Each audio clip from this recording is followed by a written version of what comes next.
What's up, guys? Evan here, and today I'm going to be talking about Christopher Nolan's new movie, Oppenheimer.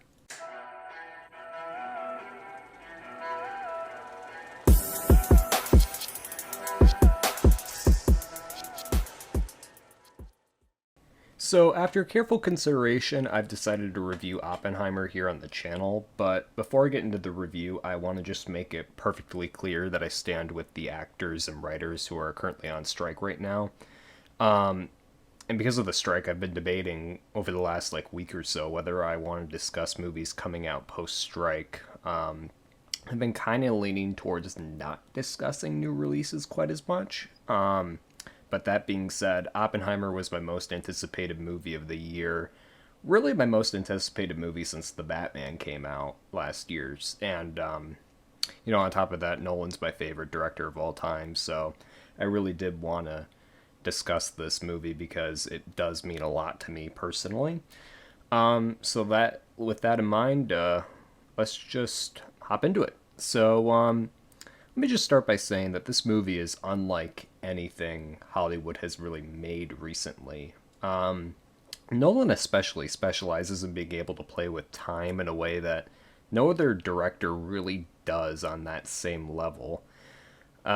You just to understand my point of view here. Prior to seeing this movie, I really didn't know anything about this topic at all. I knew of the atomic bomb. I knew, obviously, what they did with it, but I didn't really know about the people behind it or anything like that. So this was all really new to me. So I kind of went in relatively blind. The only thing I really knew was what we saw in the trailers. So that's kind of where I'm coming from. At the movie's core, it's really kind of an in depth character study of Oppenheimer, who, as you find out, is one of the most important people, ever. It shows the creation of the atomic bomb from Oppenheimer's point of view, and it sort of the struggle he has making it as it sort of dawns on him what this sort of technology could be used for and what it could mean for the world as a whole.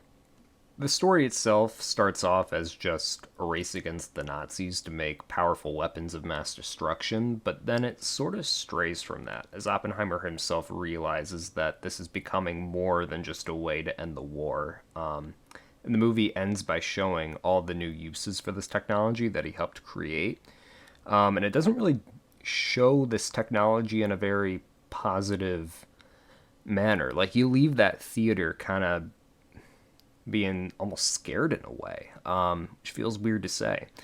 As an audience member, you leave just more aware of this technology and the ramifications of using it. The movie really makes you feel uneasy, and that's what's so great about it. As I mentioned before, Christopher Nolan is known for his use of time in his movies, and this movie is no different. All the scenes that are shot in color are from Oppenheimer's point of view, basically showing the creation of the atomic bomb. And then all the scenes in black and white are showing the aftermath of Oppenheimer's creation, being unleashed on the world. And the way the movie jumps between the two time periods is really just phenomenal. It always finds a way to keep you on the edge of your seat for the entire 3 hour runtime. The movie ends by sort of peeling back the layers of Robert Downey Jr.'s character, Louis Strauss, and showing you just how far the drama behind the scenes of the atomic bomb has gone. During the opening night screening I went to, the power cut out during that final climax during the last, I'd say, 20 minutes or so of the movie. And then, eventually they got the power on, and then they had to figure out where we were in the runtime, and it was a whole thing. And actually, it caused us to be a bit late to Barbie, which we were going to see right after, so that was a bummer. But we did manage to finish the movie eventually. And like I said, it was really during that Louis Strauss kind of character study bit at the end. And when we eventually did get to finish that, it was so phenomenal because it was different from the rest of the movie, but it fit. It was was like a weird sort of puzzle piece that still somehow managed to fit the bigger picture and really kind of added on to it. So I think that was really good. All in all, was it Nolan's best movie? I think it's I think it's really close. I still prefer The Dark Knight a bit more, just because I think it has a few more iconic moments in it, and also Batman's my favorite fictional character of all time, so it's kind of that bias in there too. However, I'd still rank Oppenheimer as my second favorite Nolan movie, which is still saying something because I love all of Nolan's movies. It's definitely a 10 out of 10 and worth seeing on the biggest screen that you can. Obviously, IMAX, definitely go see it in that format.